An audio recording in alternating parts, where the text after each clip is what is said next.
Il ne resta aucune verdure aux âmes ni à l'air des champs. Dans tout le pays d'Égypte. Aussitôt Pharaon appela Moïse et Aaron et dit: j'ai péché contre l'Éternel, votre Dieu, et contre vous. Mais pardonne mon péché pour cette fois seulement, et priez l'Éternel, votre Dieu, afin qu'il éloigne de moi encore cette plaie mortelle. Alléluia. On acclame le Seigneur très très fort.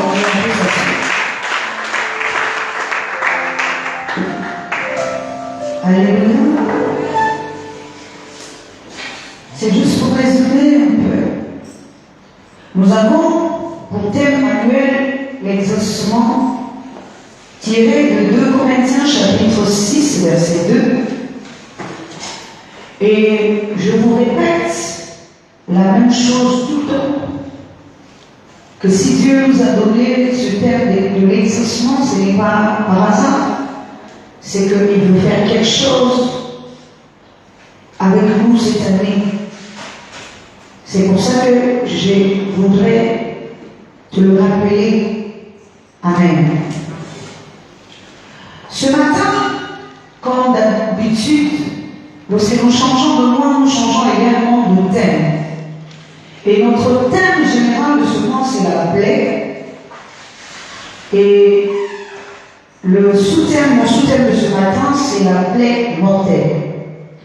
Je voudrais que tu répètes après moi, la plaie mortelle. C'est trop faible. La plaie mortelle. C'est toujours encore faible. La plaie mortelle. Alléluia. Alors, nous allons expliquer c'est quoi cette plaie. Physiquement, nous connaissons tous c'est quoi la plaie.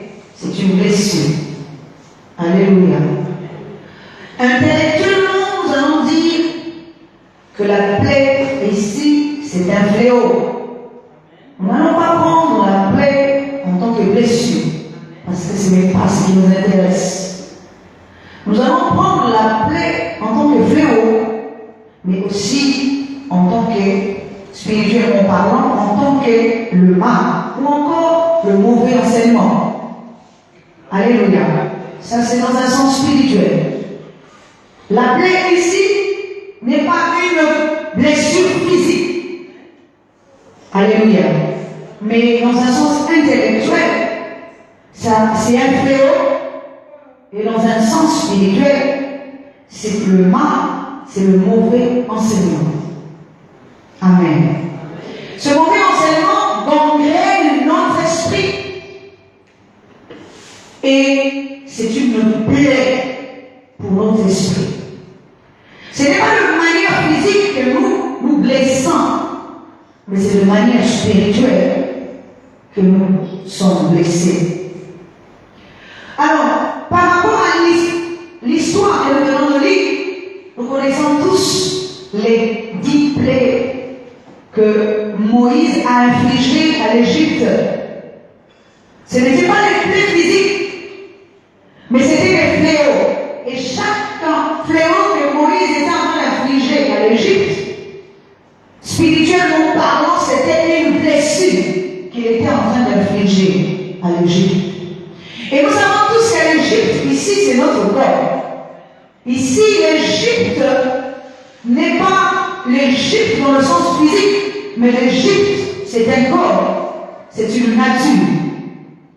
Et Dieu qui veut à tout prix retirer son Fils, représenté par notre esprit, de la nature de l'homme terrestre, qui le retient captif, est obligé d'infliger à l'Égypte une plaie, ou encore plusieurs formes de plaies. Mais la plaie qui m'intéresse aujourd'hui, c'est cette plaie, qui est la plaie mortelle. Alléluia. Amen.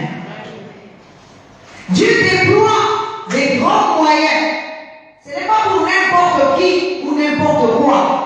Dieu déploie les grands moyens aujourd'hui pour sauver ton esprit qui est captif de la nature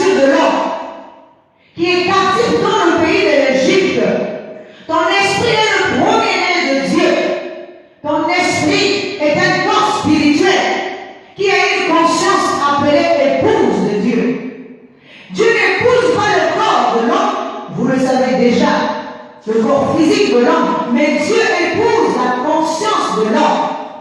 Mais cette conscience ne peut être épousée que lorsqu'elle emporte un fils qui est le premier-né de Dieu, c'est-à-dire un corps spirituel.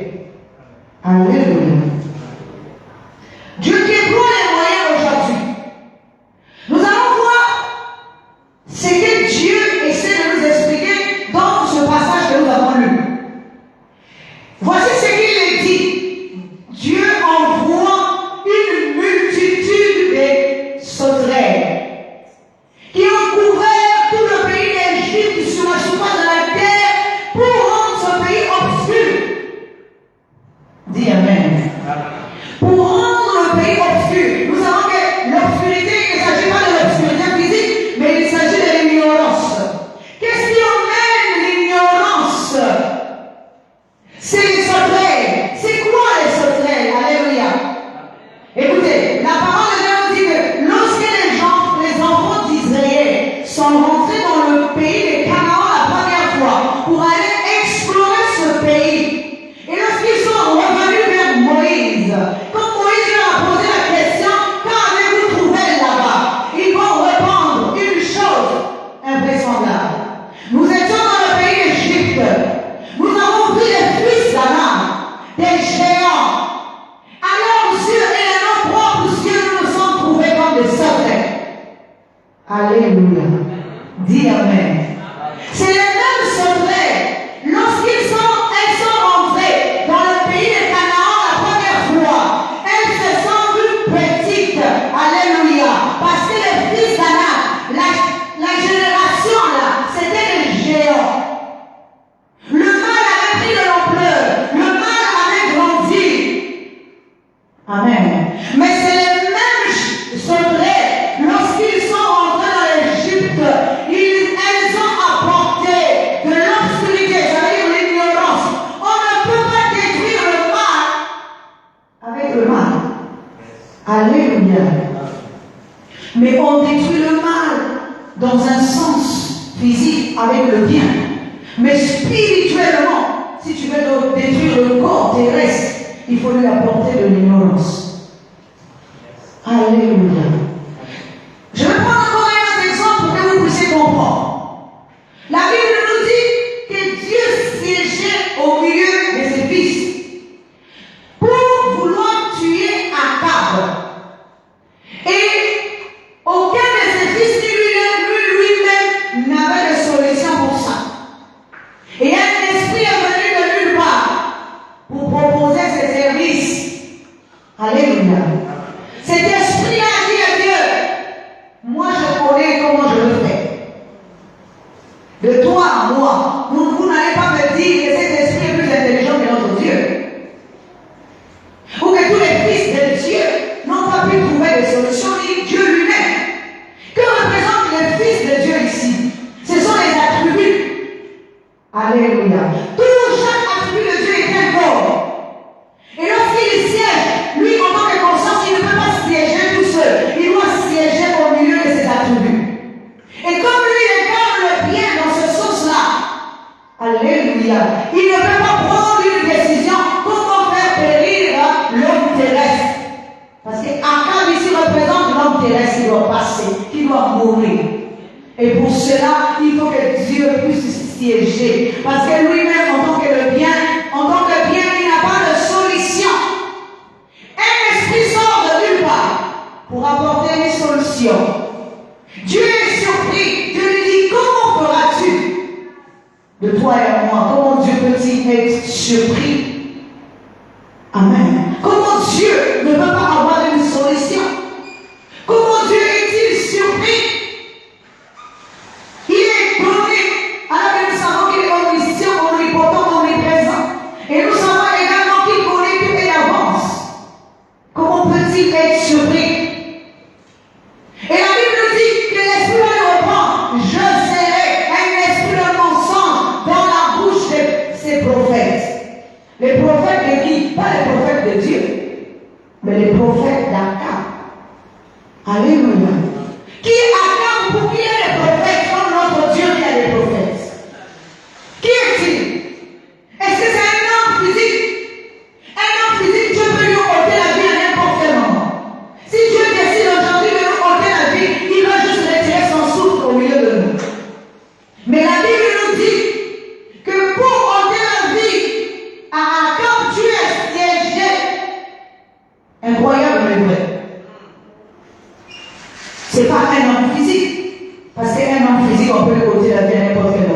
Dieu dit aujourd'hui, tu peux ôter sa vie au-dedans de toi, il enlève ça. Il n'a pas besoin de ta permission. Il n'a pas besoin de ma permission. Il n'a pas besoin de siéger pour ça. Alléluia. Il peut siéger que lorsque c'est quelqu'un qui est égal à lui. Alléluia. Dis Amen. Il peut siéger lorsque la personne ou encore cet être est égal à lui. Parce qu'il n'a pas de solution.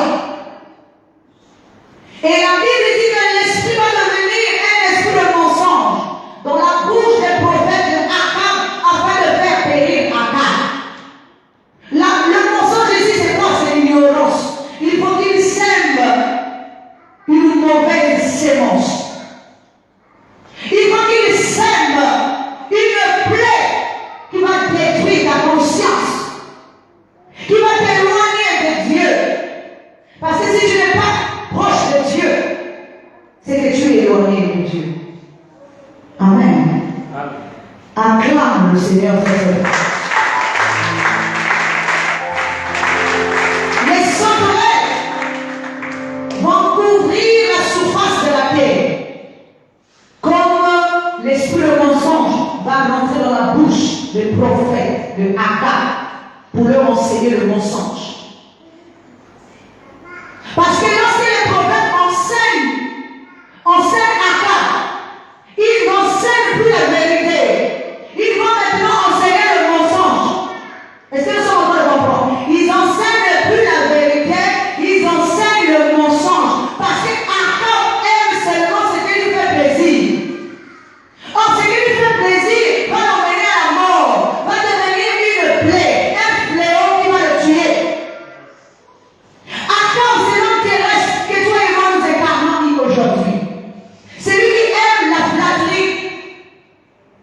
C'est lui qui aime quand on le dorlote. C'est lui qui n'aime pas la vérité. C'est lui qui est hypocrite. C'est cet homme-là que Dieu ne veut plus, que Dieu ne veut pas. Parce que Akab aime qu'on le cajole, qu'on le berce.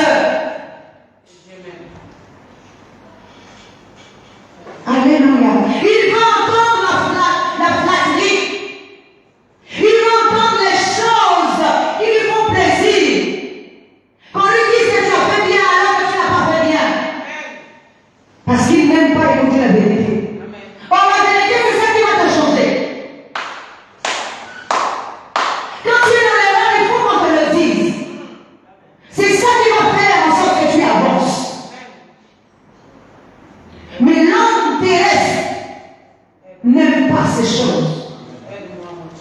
Il préfère une épaule qui va le caresser, qui va lui dire des mensonges. Mais ces mensonges vont te tuer.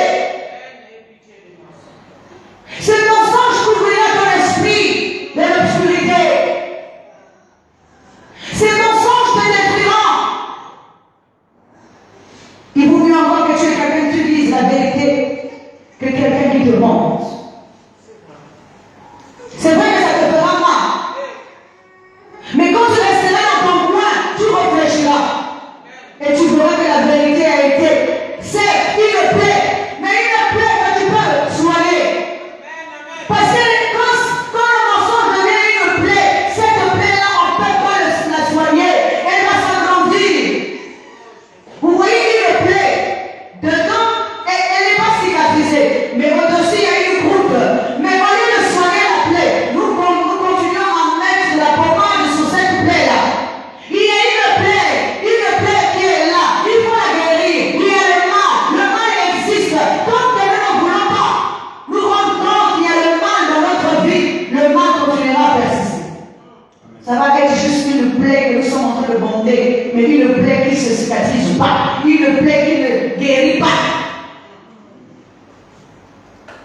Parce que nous voulons seulement entendre les choses qui nous font plaisir. Alléluia. Amen. Nous n'aimons pas quand on nous dit la vérité. Amen. Ça devient des murmures. Ça devient comme si c'était des complots. Alors que, sachez-le, quand quelqu'un te dit la vérité sur sur ton comportement, ou sur ce que tu es en train de faire, c'est que cette personne t'aime. Et elle ne veut pas te laisser dans l'erreur. Quand on aime une personne, on ne veut pas voir cette personne s'éloigner. On ne veut pas voir cette personne être détruite. C'est pour ça qu'on le rattrape. C'est parce que c'est une brebis qui est en train de s'éloigner. Alléluia. C'est une brebis qui est en train de s'éloigner. Il faut la ramener sur la droiture, sur le bon chemin. Amen. Amen. L'ignorance est en train de tuer ton âme. L'ignorance est en train de tuer ton esprit. L'ignorance est en train de tuer ton corps. L'ignorance ne vient pas de Satan, non, ça vient de Dieu lui-même. Si tu ne le sais pas, je te le dis. Alléluia. L'ignorance ne vient pas de Satan, mais l'ignorance vient de Dieu. Parce que Dieu veut tuer quelqu'un en dehors de toi. Il ne veut pas tuer son épouse, mais il veut tuer l'homme qui retient son épouse en captivité. Il ne veut pas tuer son épouse, l'épouse de ta conscience. Il veut récupérer ta conscience afin que cette conscience soit pure. Mais il veut tuer la nature qui est en train de détruire son épouse. La nature qui le tient captive, son épouse. Tu es une épouse, tu es l'épouse de Dieu. C'est ta conscience qui est l'épouse de Dieu. Mais il y a une nature qui te retient captive. Dieu veut te libérer de ça. C'est pour ça qu'il t'emmène un enseignement pour pouvoir te libérer. Quand on libère quelqu'un, on ne libère pas quelqu'un de manière physique, on libère la personne par l'enseignement. C'est lorsque tu vas te sentir coupable quelque part que tu diras, il vaut mieux que je laisse ça. C'est là que tu es en train de te délivrer. Il y a des enseignements qui tuent ton âme. Quand nous avons fini de prêcher ici, quand vous sortez là-bas, de dehors, il y a d'autres personnes qui t'enseignent encore d'autres choses. Tout ce qu'on enseigne, c'est pour quoi? Ça ne vient pas de Dieu. C'est pour tuer ton âme. C'est pour tuer ton esprit. Amen. Oui. Tu ne peux pas être le prophète de Dieu si tu ne prêches pas la vérité. Tu ne peux pas être le prophète de Dieu si tu ne professes pas la vie. Un homme qui divise, un homme qui sépare, un homme qui ne réconcilie pas, prêche la mort. Il ne prêche pas la vérité, il ne prêche pas la vie, mais il est en train de prêcher la mort. Il n'est pas épouse de Dieu, mais il est l'épouse du mal. Parce que dans ta bouche, s'il n'y a que la mort, je préfère encore qu'on me traite de faible. Traitez-moi de faible, s'il vous plaît. Parce que je sais ce que vous dites. Je préfère encore qu'on me traite de faible. Mais moi, je ne ferai pas comme vous pour vous faire plaisir. Parce que je dois professer la vie. Je dois véhiculer la vérité. Je dois véhiculer la vie. Je dois véhiculer la lumière. Je ne dois pas véhiculer la mort. Même si pour vous, c'est une faiblesse. C'est que vous voyez pour une faiblesse, devant Dieu n'est pas une faiblesse. Alléluia. Jésus que vous voyez là, extérieurement c'était un agneau, mais à l'intérieur, il n'était pas un agneau. C'était un lion devant. Alléluia. Et lorsqu'il atteint la dimension céleste, il n'est plus l'agneau sans corps, il devient l'agneau avec 7 corps. Alléluia. Ça dépend de la dimension. Parce que si c'est de manière extérieure que vous me voyez faire, mais de manière spirituelle, je ne suis pas fait. Et c'est ce que je te dis. Amen.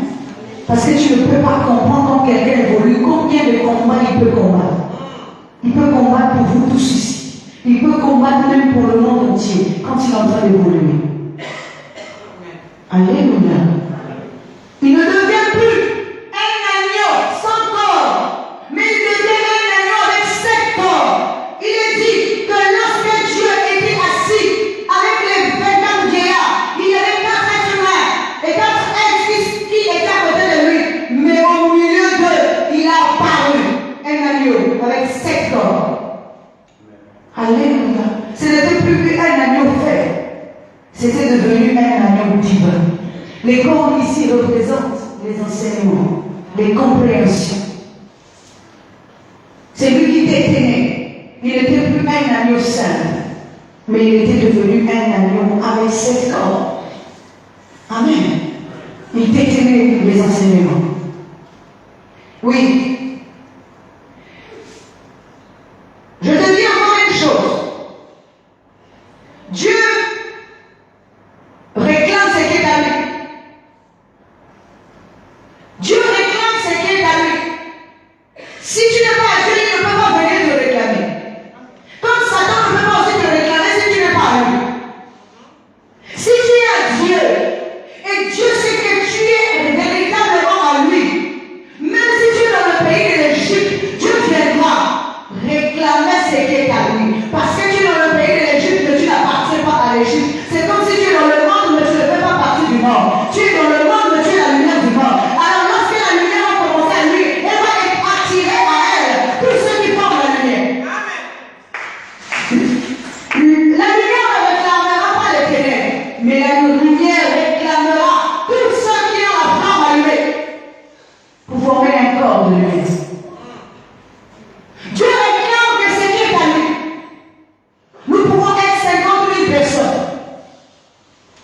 Mais parmi nous, parfois il y a juste une seule personne qui a une flamme allumée. C'est cette personne que Dieu va réclamer au milieu de nous. Lorsqu'il vient, il voit tout le monde et tout le monde est encore endormi. Tout le monde est encore dans l'obscurité. Il ne peut pas les réclamer parce qu'ils n'appartiennent pas. Mais il va réclamer celui qui est dans la lumière. Il dira à Satan, parmi tout ce que tu vois là, ceux que tu es en train de voir là, il y en a un qui est en train de briller. Il ne fait plus partie de ton monde. Il fait partie de mon monde. Alors je vais le récupérer. Alléluia. C'est quoi la distinction entre ceux qui sont dans les ténèbres et ceux qui sont dans la lumière? Si ta lumière ne brille pas, si ta lumière n'est pas allumée, quand je parle de la lumière ici, je parle de la compréhension, je parle de la connaissance. Amen. Qu'est-ce qui va faire que tu sois allumé? Tu ne peux pas lire, tu ne peux pas entendre ce qu'on t'enseigne. Même si tu ne lis pas, mais au moins ouvre ton esprit pour pouvoir capter ce qu'on t'enseigne. Alléluia. N'oublie pas, dans le combat entre la divinité et l'homme terrestre, seul le Fils de l'homme terrestre meurt. Mais le Fils de Dieu ne meurt pas. Seul le Fils de l'homme terrestre meurt. C'est-à-dire le corps qu'il a engendré va mourir, mais le Fils de Dieu ne meurt pas. C'est comme dans l'Égypte, la Bible nous dit, au moment où la plaie, représentée par la mort, est en train de passer. Déjà la plaie ne vient pas le jour, mais la plaie, la mort vient de lui, c'est-à-dire au temps de l'ignorance. La Bible nous dit que lorsque la mort est rentrée dans l'Égypte, les enfants d'Israël avaient mis asperger toutes leurs portes, les portes de leur maison, du sang de l'agneau. Et l'agneau ici, c'est Jésus. Ce n'est pas un agneau physique. Alléluia. Tous ceux qui appartenaient au Christ, la mort lorsqu'elle est passée, elle ne les a pas touchés. La mort a touché tout le premier-né de l'Égypte, mais pas le premier-né de Dieu. Dis encore Amen. Parce qu'il y avait ceux qui étaient de l'extérieur et ceux qui étaient de l'intérieur. Tous ceux qui étaient de l'intérieur avaient une main, avaient un seau. Quand tu es vivant de l'intérieur, il y a une main, il y a un seau sur toi. Quelque chose, si la plaie est en train de passer, elle ne va pas te toucher. Même s'il y a une épidémie, elle ne te touchera pas. Parce que tu ne fais pas partie de l'homme terrestre, mais tu fais partie de l'homme céleste. Tu es un homme de l'intérieur, tu n'es pas un homme de l'extérieur.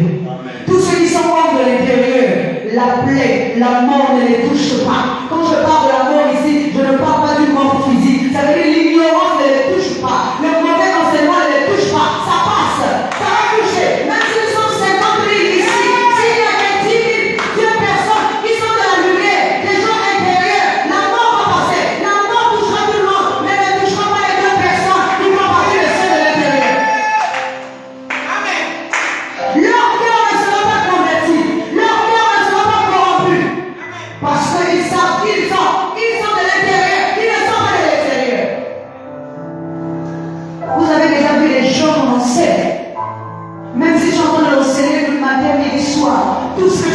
celui qui est faux, son esprit rejette ça automatiquement. Parce qu'il sait déjà que la mort ne peut pas pénétrer. Elle a un sang. Ce sang-là, c'est le sang de l'agneau. La personne a un sang. Le sang de l'agneau. Le sang qui te touche. Ce n'est pas sur ton physique, mais sur ton front spirituel. Parce que tu es une maison. Il y a un être qui habite en toi. Quand Jésus habite en toi, son sang est à l'extérieur. Quand la mort passe, la mort voit le sang et la mort ne s'arrête pas. La mort continue son chemin. Parce que tu as une marque. Tu as une marque. L'enseignement ne te touche pas. Le mauvais enseignement ne peut pas te toucher. La mort ne peut pas rentrer dans ta maison parce que tu ne fais pas partie de la mort. Tu n'es pas fils de l'Égypte, mais tu es fils de Dieu. Et la lumière qui est en toi devient un sceau. Parce que le sceau ici représente aussi la lumière qui va briller. Amen.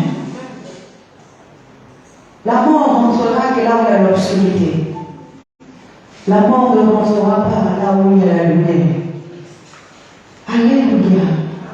Je vous ai déjà expliqué ici plusieurs fois. Vous voyez une maison abandonnée attirera les fous, les vauriens, les chanvreurs. Mais une maison qui est habitée. Le voleur ne peut pas aussi rentrer là s'il voit que les gens sont encore debout.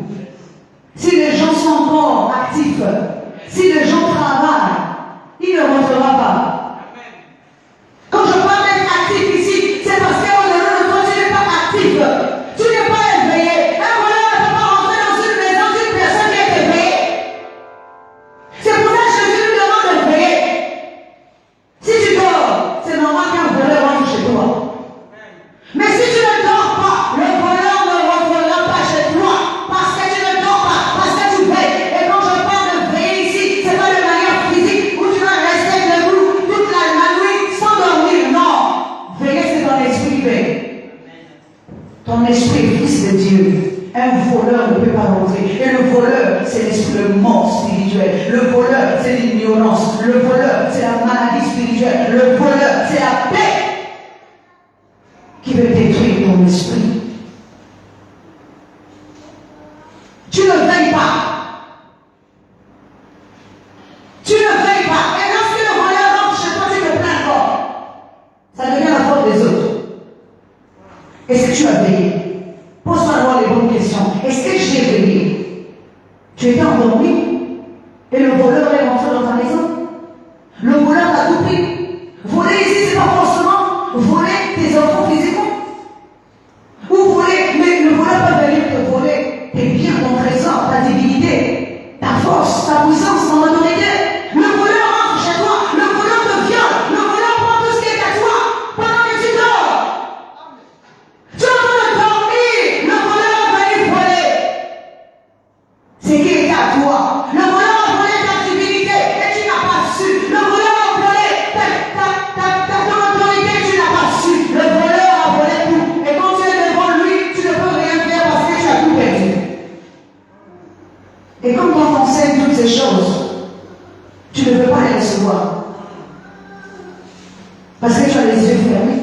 Tu es dans l'ignorance. Sors de ton ignorance. Réveille-toi.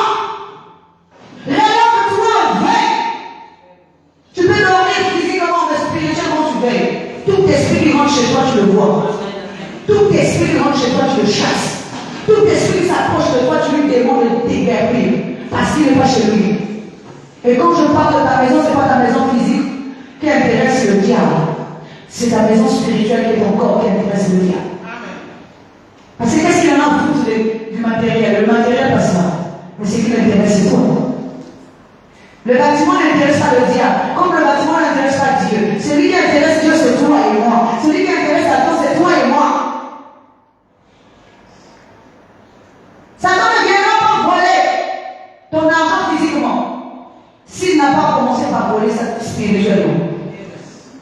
C'est que tu as vécu spirituellement, c'est ça que tu vis physiquement. Parce qu'elle ne connaît que la représentation de ce qui est spirituel.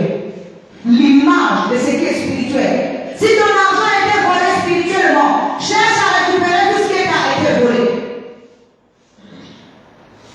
Il y a une plaie dans la maison de la fille de mon père, du fils de notre Dieu.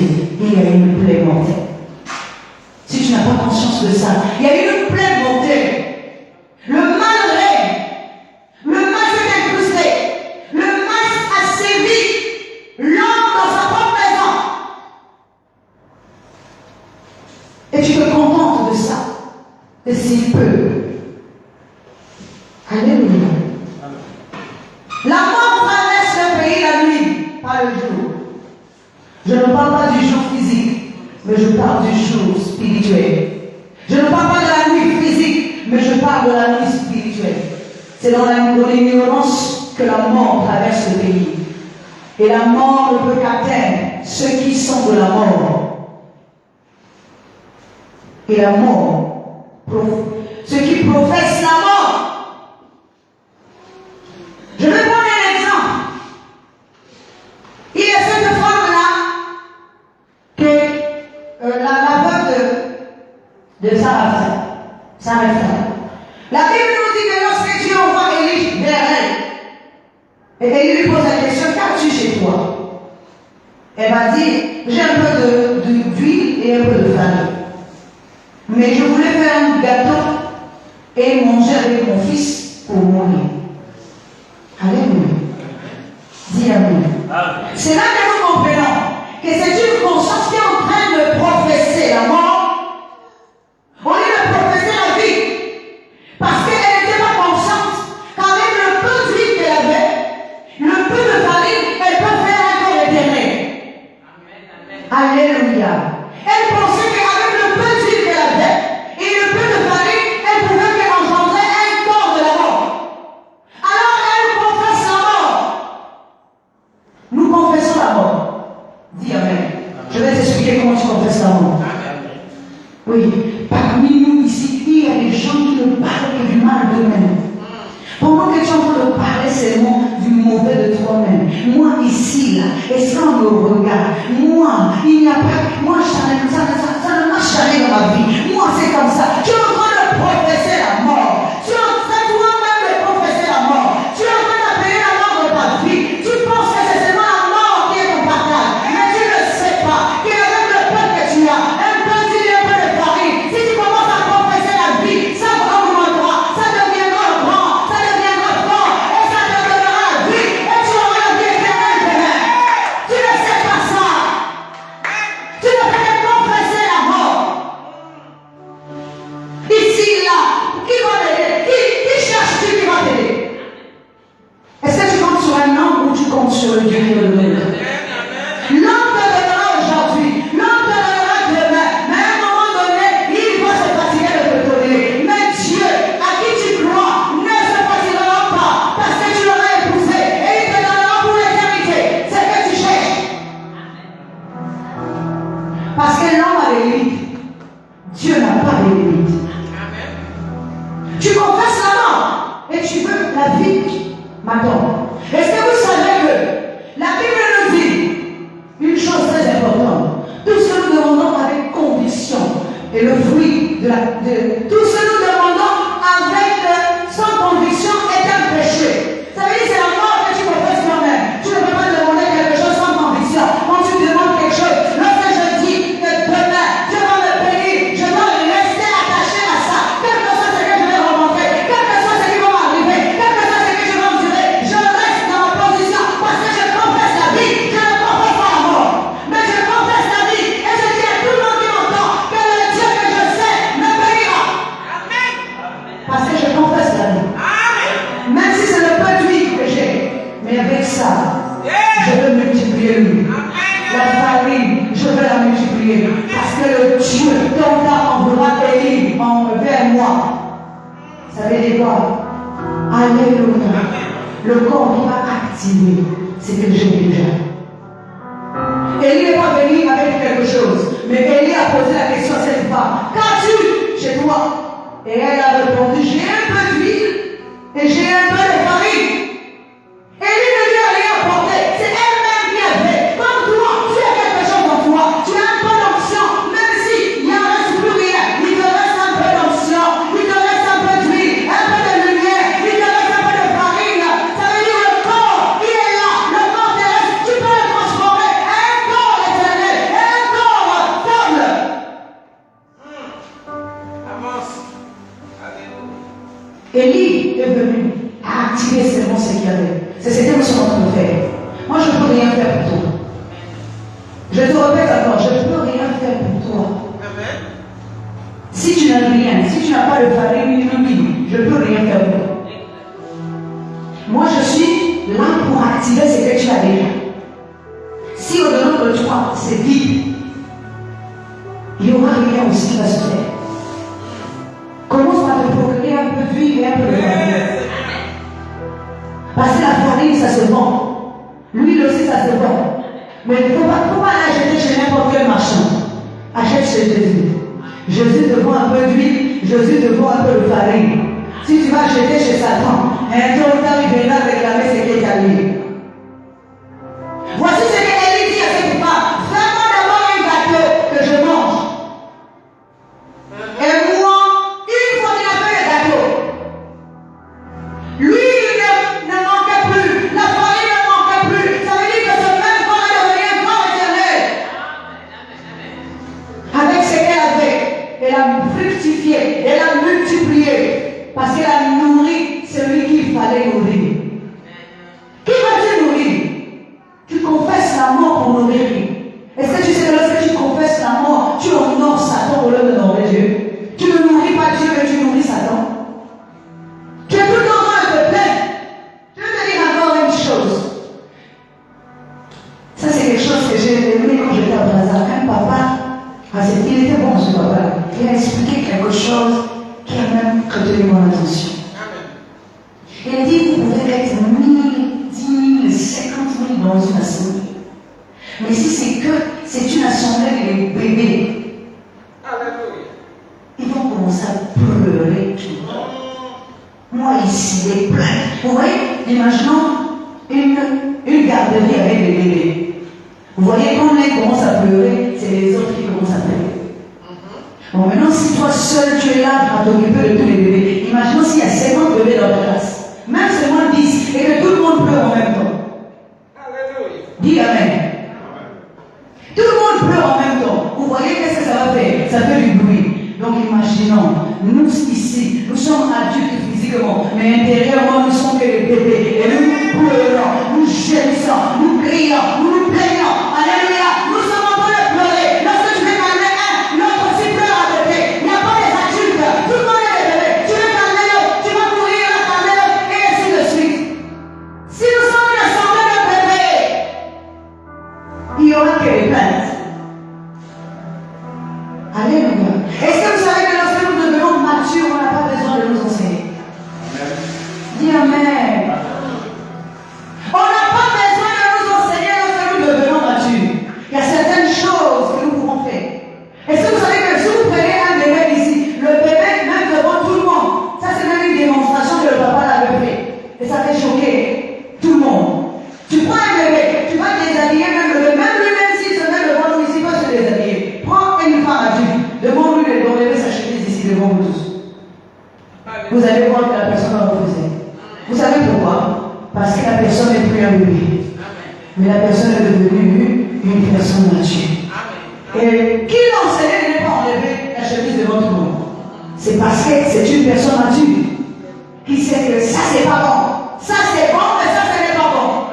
Alléluia. Lorsque nous devenons matures, nous n'avons pas besoin même d'être enseignés. Parce que nous sommes matures. Et nous savons automatiquement ceci est bon et cela ne l'est pas. Amen. C'est un enfant. Regardez même un enfant. Nous sommes toujours en train de ne fais pas ça. Hé, reviens ici. Ne fais pas ça, ne touche pas. C'est la même chose aussi. Il y a des adultes qui sont des bébés. Il faut toujours leur dire ne fais pas ça. Ne fais pas. Tu n'aurais pas dû faire ça. Mais là, c'est pas bon. Alléluia. Parce que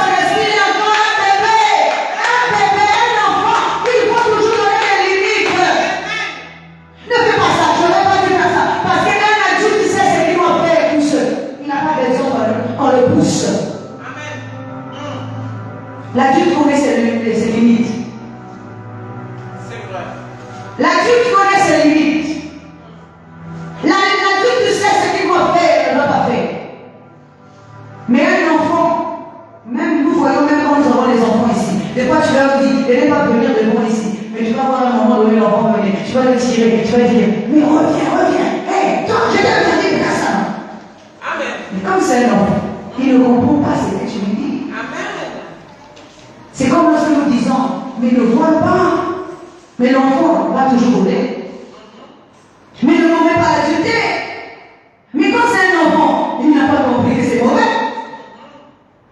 Mais n'insulte pas ton prochain. Mais il va toujours insulter. Malgré que tu lui interdis, c'est pas bon. Ne fais pas ça. Il va continuer à faire parce que dans son esprit, il est encore un enfant. Il n'est pas mature. Parce qu'il est mature quand tu lui dis quelque chose d'une fois, il comprend. Est-ce que nous sommes en train de comprendre? Ne touche pas. Ne prends pas, ne mange pas. Il sait. Est-ce que vous savez que dans cette chose, c'est même l'esprit, même dans son sommeil, quand il enseignait, on lui a dit de ne pas manger, de ne pas toucher, de ne pas prendre, de ne pas signer, quoi que ce soit. Même dans son esprit, une fois que ça enregistré, quand on viendra même dans son sommeil, la personne dira non. La personne dira non.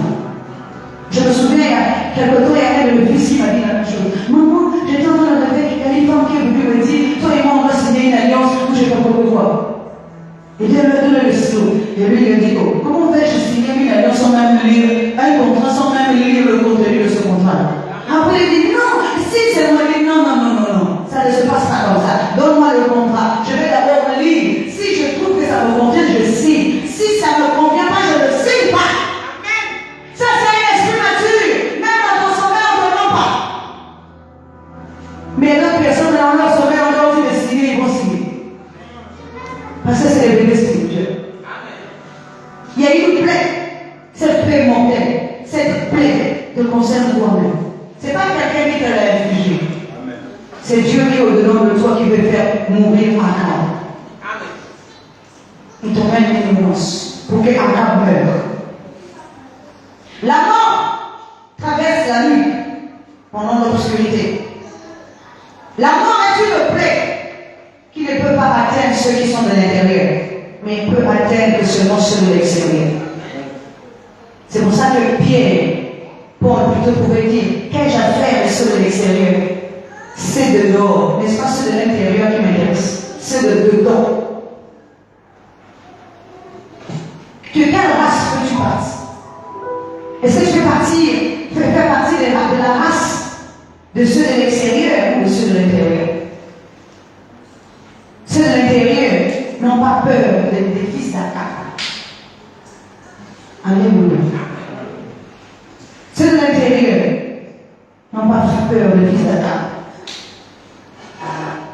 Regardez, les mêmes enfants d'Israël qui ont terrassé l'Égypte, mais face au pays de Canaan, ils ont eu peur des fils d'Akab. Alors que dans cette histoire, c'est eux qui ont terrassé l'Égypte. Mais lorsqu'ils arrivent dans le pays de Canaan, là, ils se sont dit, là-bas il y a des géants. Parce qu'ils ne voyaient plus. Quand tu tues le corps, tu vas aussi tuer la nature. Je ne parle pas du corps physique, mais je suis en train de parler du corps terrestre. Alléluia. Tu dois aussi tuer la nature. Parce que c'est ce même corps que tu vas posséder. C'est de l'intérieur contre une marque spirituelle. C'est le sang de l'agneau. La marque, c'est la lumière qui couvre notre corps spirituel. Personne ne peut atteindre le corps spirituel qui porte la lumière. Dis Amen. Je vais te donner un exemple pour que tu puisses comprendre. Une fois que Marie a été habitée, Marie est remplie du Saint-Esprit. Marie porte la lumière. Même lorsque Hérode décrète un décret pour tuer tous les premiers-nés. Alléluia. On ne peut pas toucher Jésus. Parce que Jésus est la lumière. On ne peut pas toucher Marie. Lorsque Marie est enceinte, on décrète déjà. Marie quitte le pays pour aller ailleurs. Mais au moment de l'accouchement, Marie revient pour engendrer. Alléluia. Dis encore Amen. Oui. Parce que Dieu nous éloigne quand ça devient mauvais. Pour celui qui porte la lumière, à un moment donné, l'enfant doit grandir dans l'ombre pour faire surface en son temps. C'est le temps de l'accouchement. Lorsqu'il apparaît, lorsqu'il y a la révélation, lorsqu'il y a la lumière, on ne peut pas éteindre la lumière. C'est quelque chose que je vous ai déjà expliqué ici. On va tout te prendre. Mais la lumière, on ne pourra pas la prendre. On va tout te prendre. Des maisons, des voitures, mari, femme, on va tout te prendre. Mais on ne prendra jamais la lumière qui est dedans de toi. Parce qu'on ne peut pas l'étouffer. On ne peut pas l'éteindre. Elle finira par prendre, par germer. Elle finira par s'imposer. Il faut que tu saches, si tu n'es pas conscient de ça, tu resteras toujours un bébé spirituel. Et la plaie dans ta maison grandira. Alléluia. Il a dit que la voix du son de ton frère crie de la terre jusqu'à moi. Amen. Si le son d'Abel a crié de la terre jusqu'à Dieu, maintenant imaginons le son de Jésus. L'aspersion du sang de Jésus. Comment peut-elle s'exprimer lorsque la plaie passe, lorsque la mort est en train de traverser ta vie, de traverser ta maison, de traverser ton pays? Elle s'exprime. Ça veut dire quoi? Elle empêche le mal de rentrer. Elle fait barrière. Elle s'oppose, il s'oppose. Le sang s'oppose, la voix s'oppose à la mort. La mort ne peut pas atteindre tous ceux qui sont fils. Mais elle peut atteindre ceux qui sont les enfants. Un enfant n'est pas donné, mais un enfant né. Un fils est donné. Et le fils qui est donné ne peut pas être atteint par le mal. Parce qu'il est juste le passage, le Père dans ce corps. Il faut que tu prennes conscience de qui tu es pour pouvoir laisser le sang de Jésus s'exprimer pour toi. Le sang de Jésus prie plus fort que le sang d'Abel. S'exprime mieux, parle mieux. Parce que c'est un sang pur. Et le sang a une voix. Vous voyez le sang qui a une voix.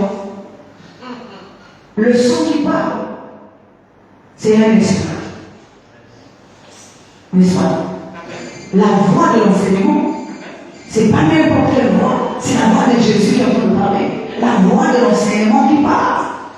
Il est dit, mes brebis entendent ma voix et me suivent. Pas n'importe qui, tu ne suis pas n'importe qui. Parmi nous ici, il y a ceux qui se reconnaissent, qui est leur maître. Quand le mal parle, ils suivent le mal. Même lorsque quelqu'un rentre ici, commence à parler à tout le monde. Mais ceux qui font partie du mal vont suivre cette personne. Mais ceux qui font partie du bien resteront parce qu'ils n'entendent que la voix de leur maître. Si leur maître n'est pas le mal, ils ne suivront jamais le mal. Si leur maître est le bien, ils vont rester parce qu'ils suivent le bien. Nous avons deux maîtres. Soit c'est Dieu, soit c'est maman. Il n'y en a pas d'autre. Soit c'est l'homme terrestre, l'homme céleste. Qui tu choisis? C'est un choix que tu fais toi-même. La mort est là. La mort s'exprime. Amen. Le sang qui parle, c'est le sang de la nouvelle alliance. Jésus est le médiateur d'une nouvelle alliance. Premièrement, et il est aussi le médiateur du sang de l'aspersion. Le sang qui parle pour toi. Jésus est le médiateur. Parce que c'est son sang. Il te défend parce que tu portes son image. Il ne peut pas défendre quelqu'un qui ne porte pas son image. Il ne peut pas défendre celui qui ne parle quelqu'un de l'intérieur. Il ne peut pas défendre celui qui est à l'extérieur. l'extérieur, il y aura des blessements dedans. Tous ceux qui habitent dans la maison de Christ font partie de lui. Et ceux qui ne sont pas dans la maison, il y a l'alliance du passé qui a régné, mais il y a l'alliance du présent, la nouvelle alliance qui règne. Je vais prendre un exemple pour que vous puissiez comprendre. Vashti fait partie de la première alliance. Cette conscience terrestre, elle a régné. Mais à un moment donné, lorsqu'elle porte le voile et qu'elle ne veut pas faire briller sa beauté auprès des amis de l'époux, elle sera disgraciée. C'est-à-dire répudiée. Et si elle est répudiée, Vashti incarne aussi Moïse, Vashti incarne l'ancienne alliance, Vashti incarne tout ce qui est passé pour la nouvelle alliance. Esther incarne la nouvelle alliance, Esther incarne Jésus qui emmène une nouvelle alliance dans ta vie. Donc le nouveau homme. Alléluia.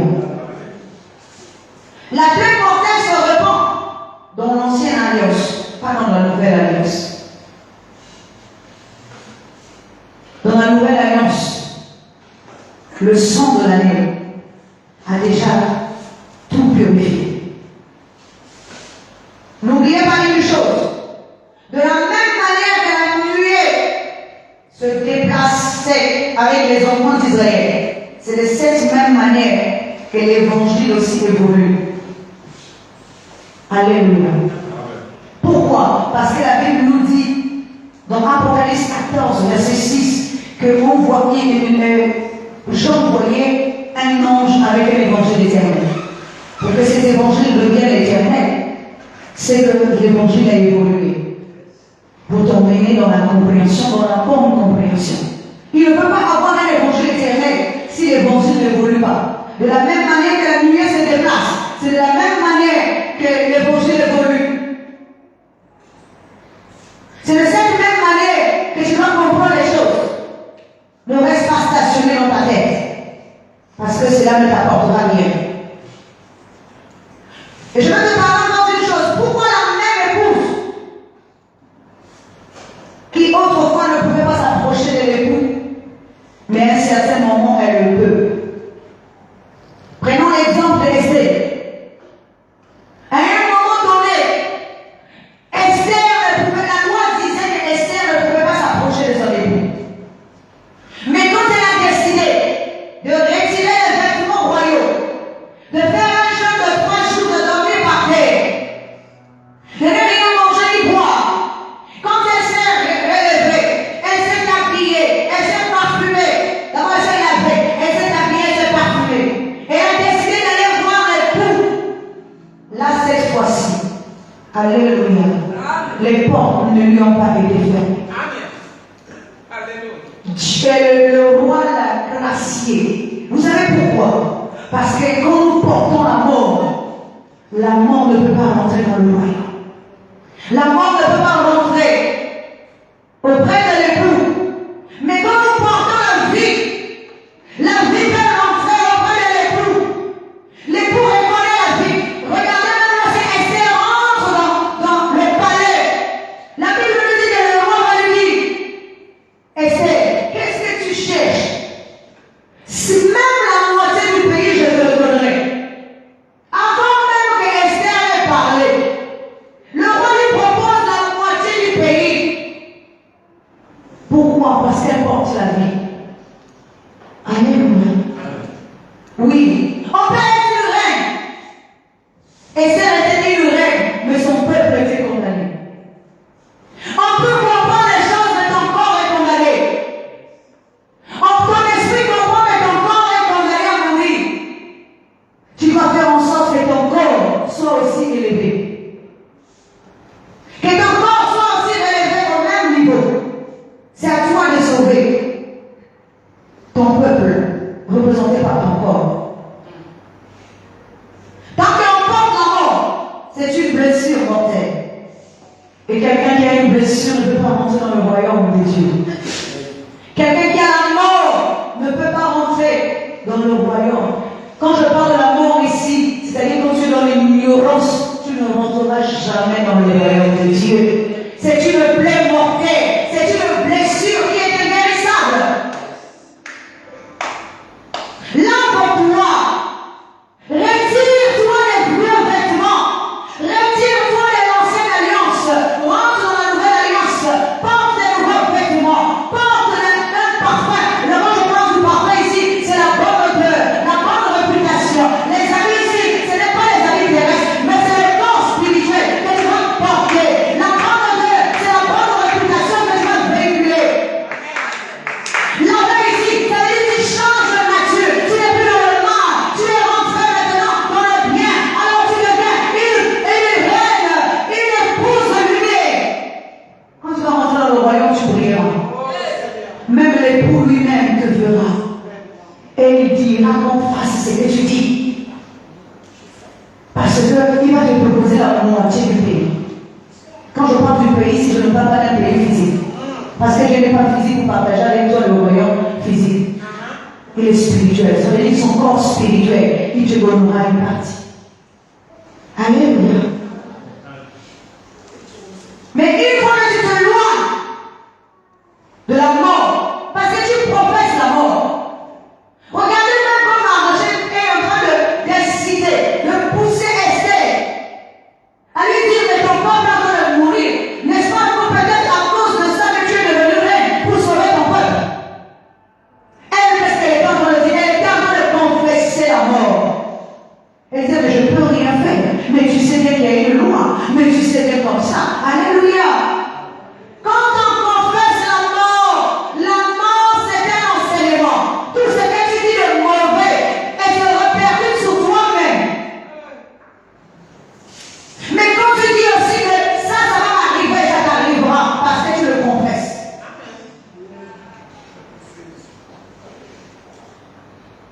Et lorsque elle a fini par confesser la vie, elle a dit, qu'est-ce qu'elle a dit au départ? Je vais faire un jeûne. Je vais le troisième jour aller voir le roi.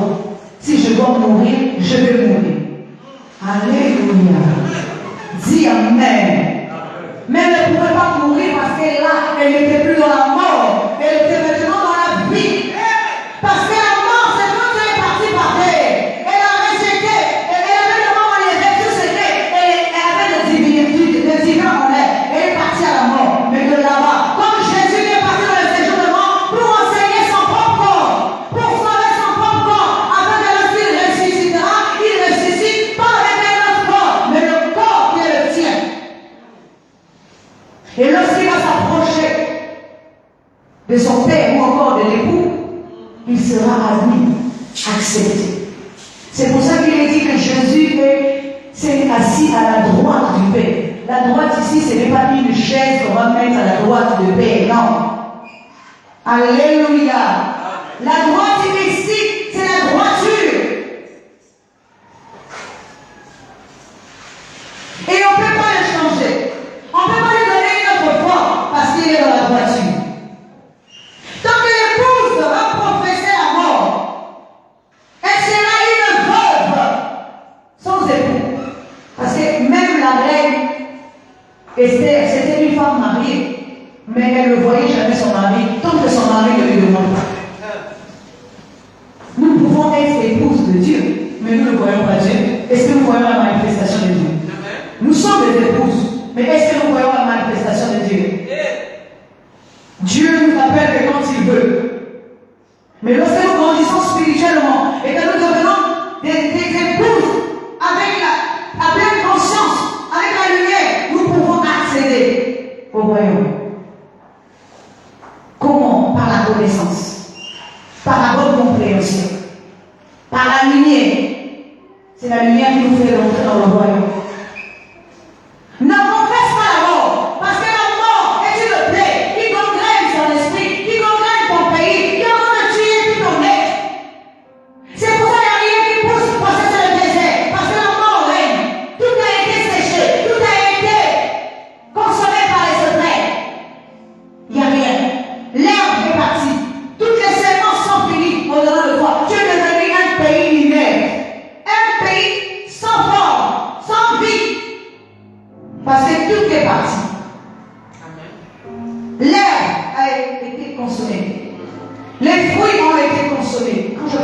ici, ce n'est pas les fruits physiques, mais les fruits spirituels. L'herbe avec la sémence, tout ça, c'est qui doit, que tu vas consommer spirituellement. Mais s'il n'y a plus tout ça, tu vas consommer quoi? Tu n'as plus de vie. Si tout est parti dans ton pays, s'il y a maintenant l'obscurité, s'il n'y a plus de fruits pour que tu manges, s'il n'y a plus l'air, pour que même ta partie inférieure puisse consommer, c'est qu'il n'y a plus rien. C'est l'esprit qui consomme les fruits, pas les fruits physiques, mais les fruits de l'esprit. Maintenant tu te tombes, tu dis j'ai la malchance. Ne confesse pas que tu as la malchance. Ne confesse pas que tu as la malédiction. Mais confesse la vie. Avec la vie, viens à toi. Quand tu commences à confesser la vie, commence à dire que tu n'es pas un être mort, mais tu es un être vivant. Et tu verras les choses du changement dans ta vie. Tu progresseras. A sauvé son peuple parce qu'elle était devenue consciente de qui elle était.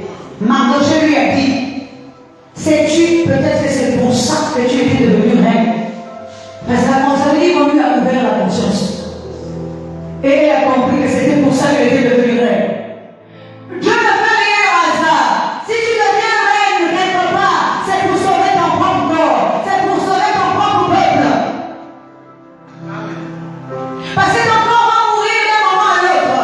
Il y a une plaie qui va tuer ton corps, mais c'est à toi d'aller plaider. Ta conscience doit s'approcher de Dieu pour plaider en faveur de ton corps qui ne doit pas passer, qui ne doit pas mourir, mais qui doit demeurer maintenant éternel. Qui fera ça pour toi? Chacun de nous cherchons notre propre vie. Sur un plan spirituel. Alléluia. Dis Amen. C'est d'abord individuellement avant d'être collectivement. Parce qu'on ne peut pas former un corps collectif si d'abord individuellement nous n'avons pas fourni les efforts. Est-ce que nous sommes en train de comprendre? Parce que pour que nous puissions former un corps collectif, ça veut dire que toi tu comprends la même chose que je comprends. Mais si tu ne comprends pas la même chose que je comprends, nous ne pouvons pas former un corps collectif. Si tu parles un langage, moi je parle un autre, comment pourrons-nous former un corps collectif? Si toi tu enseignes si toi tu parles le langage de la lettre, moi je parle de l'esprit, on ne peut pas former un corps. Ça veut dire que nous ne sommes pas encore dans la même dimension. Il faut d'abord que ça commence individuellement avant d'être collectivement. Moi je comprends, je dois t'enseigner, toi aussi tu dois enseigner l'autre. C'est la loi de la transmission. C'est la loi de la transmission. Je te transmets, tu transmets à l'autre. Plus tu transmets, plus l'autre aussi transmet, nous devenons tôt ou tard un corps collectif, en fait uni. Alléluia. Voici une parole pour terminer que nous allons lire dans Jérémie 8, verset 11. Quelqu'un peut nous lire ça, s'il vous plaît?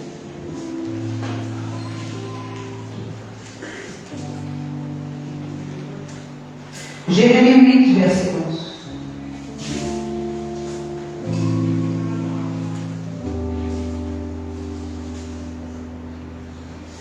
Est-ce que quelqu'un peut nous lire Jérémie 8, verset 11?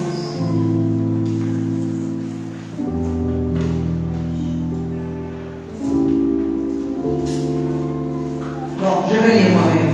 Il pense à la légère la plaie de fille de mon peuple.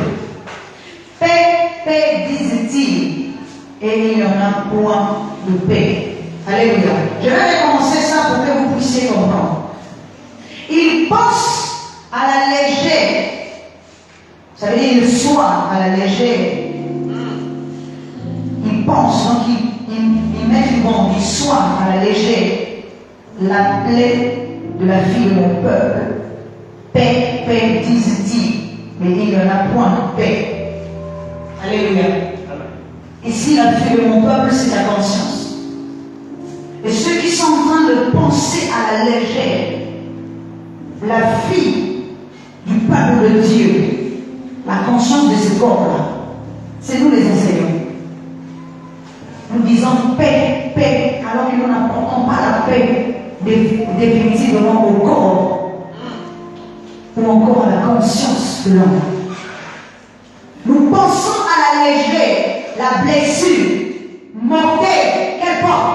Nous n'enlèvons pas le mal parce que nous avons peur de dire que ça c'est mauvais. Nous avons peur de dire à la personne de se repentir. Nous avons peur de dévoiler ce que nous avons fait dans le secret. Ça veut dire que nous pensons à la légère, la blessure de la fille de Dieu. Comment va-t-elle guérir? Comment tu vas guérir si je te dis pas la vérité? Comment vas-tu guérir?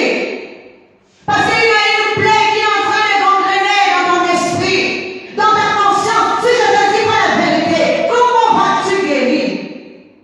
Si je pense à la légère, même si ça te fait mal, je vous ai expliqué au début, si c'est une plaie qui a une croûte, enlève la croûte. Vous voyez la croûte là, il faut l'enlever. Il faut soigner la plaie directement là où il y a les tissus abîmés. Pense les blessures. Parce que quand tu ne dis pas la vérité à une personne qui est dans le mal, n'oublie pas que tu contribues avec lui. Tu es conscient que le frère ou la soeur a fait quelque chose de mal. Mais tu l'encourages encore dans cette bêtise-là. Tu vois, tu es en train de penser à la légère, la blessure de sa conscience. Quand on lui demandera les comptes, on te demandera aussi les comptes. Parce qu'on t'a mis comme sentinelle pour dire la vérité. Quand il y a quelque chose, un fléau arrive, dis au frère. On enlève du milieu de nous celui qui est mauvais. On ne peut pas garder celui qui est mauvais. Quand je parle d'enlever, si ce n'est pas de chasser un homme, mais d'enlever celui qui a pris la femme de son père, qui est monté sur la couche de son père, c'est-à-dire le mal. Dis Amen. Quand on dit, Paul qui dit dans Corinthiens, je crois chapitre 5, Corinthiens chapitre 5, il dit, au milieu de vous, il y a un frère qui couche avec la femme de son père. C'est qui? La femme de son père, c'est toi et moi. C'est le mal qui est monté sur la couche de Dieu, de notre Seigneur, et qui a pris la femme d'autrui. Et qu'est-ce que Paul rajoute? Paul dit, enlevez-le. Il dit, donnez la chair à Satan, afin que l'esprit vive. Satan doit prendre la chair, parce que la chair lui appartient, mais l'esprit doit vivre, parce qu'il est le Fils. Qu'on rende à Dieu ce qui est à Dieu, à César ce qui est à César. Le mal doit retourner dans la terre. Le mal doit partir de toi. Le mal doit disparaître afin que la plaie de la fille du peuple de Dieu soit enfin bien pensée. C'est pour ça que je vous dis tout le temps, je ne vous ferai jamais plaisir. Et je ne vous prêcherai pas ce que vous voulez entendre. Mais je vous prêcherai que ce que Dieu a mis dans mon cœur pour vous dire. Parce que je ne veux pas penser ta blessure avec légèreté. Je veux penser ta blessure, même si ça te fait mal, je veux appuyer encore. Je vais nettoyer avec l'alcool pour désinfecter. Je vais désinfecter. Je prends le coton, je prends l'alcool, je vais imbiber le coton de l'alcool, beaucoup d'alcool, et je veux bien penser la plaie. Mais avant ça, il faut d'abord enlever la coupe pour que ça pique bien. Je ne me ferai pas plaisir, parce que je veux la guérison.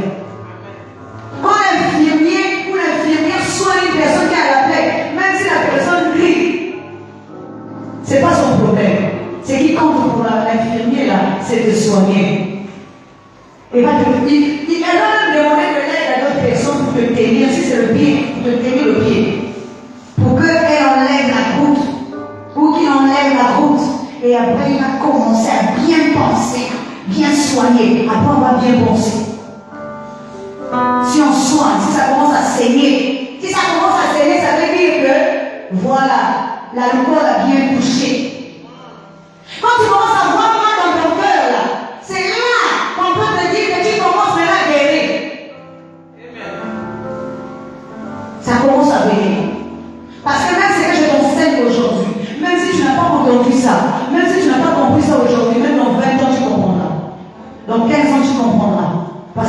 sortir. N'oubliez pas une chose, toute sémence qui sort ne tombe pas pour rien. Amen. Si elle tombe, tôt ou tard, elle finira par germer. C'est pour ça que je te dis, quand tu vois quelqu'un dans l'erreur, dis-lui, même si aujourd'hui il ne comprend pas, mais il comprendra demain. Si demain il ne comprend pas, il va comprendre après-demain. Nous avons déjà entendu ça. Des fois, même 20 ans plus tard, nous nous souvenons de ce que vous avez dit il y a 20 ans en arrière. Nous disons, ah, je me souviens. Pourtant, ma mère me disait ceci. Ah, pourtant, le frère un tel m'avait dit. Ah, la soeur un tel. Ah, mon pasteur m'avait dit ceci. On se souvient. Mais si elle n'avait pas dit, ça ne serait pas été une sémence qui a été placée dans votre conscience. Même si aujourd'hui vous ne comprenez pas ce que je dis. Mais maintenant, dans 10 ans, dans 20 ans, vous allez vous souvenir de moi. Que je ne vous ai jamais rendu dans l'erreur. D'ailleurs, je ne vous ai jamais demandé de m'honorer comme si j'étais votre Dieu. Je vous ai toujours dit. Ça, c'est quelque chose que je dis encore, je le répéterai encore. Je ne suis pas votre Dieu. Je ne suis pas celui qui bénit. Je ne suis pas celui qui va vous donner. Mais Dieu seul va vous donner. Moi, je suis là juste pour vous montrer le chemin. D'accéder au Dieu qui est au-dedans de vous.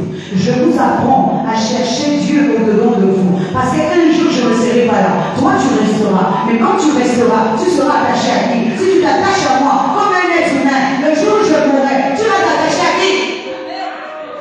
Tu chercheras encore un autre Dieu. Ou tu chercheras encore un autre serviteur. Ou tu chercheras... Parce que tu dépends d'une personne, au lieu de dépendre de Dieu. Si tu dépends de Dieu, tu es dans la vérité. Mais si tu dépends d'une personne, tu es dans le mensonge. Et c'est une plaie mortelle que tu dois guérir. Si tu penses que c'est un homme qui doit te bénir, c'est une plaie mortelle. C'est Dieu qui bénit. Si tu penses que ta vie dépend de quelqu'un, c'est une plaie mortelle. Même pour venir à l'église, il faut que le frère interne soit là. Si le frère interne n'est pas là, je n'irai pas aussi. Ça aussi, c'est une plaie mortelle. Tu ne viens pas pour accompagner l'autre. Parfois, l'autre que tu es en train de suivre va rentrer dans le royaume, mais toi, tu ne rentreras pas. Après l'avoir suivi, lui, tu ne sais pas comment Dieu peut le rattraper. Alléluia. Je vais vous donner un exemple pour finir. J'ai suivi une vidéo il y a quelque temps. Cette vidéo m'a capté. Dans cette vidéo, c'est une sorte de chanson qu'une personne est en train de chanter. Alors la personne chantait, je pense qu'il expliquait quelque chose de sa vie. Il expliquait qu'il était pasteur, qu'il faisait tout pour plaire à Dieu, qu'il travaillait, qu'il apportait l'argent à la maison, qu'il avait 3 enfants, qu'il faisait tout. Il allait à l'église, il allait travailler, il s'occupait des fidèles à l'église, de sa famille, de tout le monde, tout, il faisait tout. Après, il dit qu'un jour, il se lève, c'était le matin. Il s'est préparé pour partir au boulot. Et puis il s'est rendu compte qu'il se passe quelque chose. Il a comme un bruit dehors. Et ce bruit-là interpelle sa conscience. Il essaie de parler avec sa femme pour voir si sa femme, elle aussi, elle a entendu ce bruit. Et elle remarque que sa femme et ses enfants, il n'y avait personne. Alléluia. Et il se précipite à l'extérieur. Il se rend compte que parmi les voisins, il y en a un qui n'est pas là, l'autre est resté. Alléluia. Et il se met à genoux, il comprend qu'il s'est passé quelque chose. Il y a eu un enlèvement. Mais il ne comprend pas parce que c'est lui qui priait. Mais sa femme ne priait pas. Pendant qu'il demandait à sa femme, mais prie avec moi, sa femme ne priait pas. Alléluia. Mais le jour de l'enlèvement, lui il est resté, sa femme est partie. Alléluia. Ça ne veut pas dire prier du matin au soir qui te fera rentrer. Alléluia. C'est ta connexion avec Dieu. Donc lui ne criait pas, il criait, il dit à Dieu, mais qu'est-ce que tu as fait? Mais qu'est-ce que moi j'ai fait? J'ai tout fait comme tu voulais, comme tu souhaitais. Il a commencé à pleurer. Mais il dit, mais qu'est-ce qu'elle a fait de plus important que moi je n'ai pas fait? C'est comme pour dire qu'elle était seulement à la maison, elle balayait, elle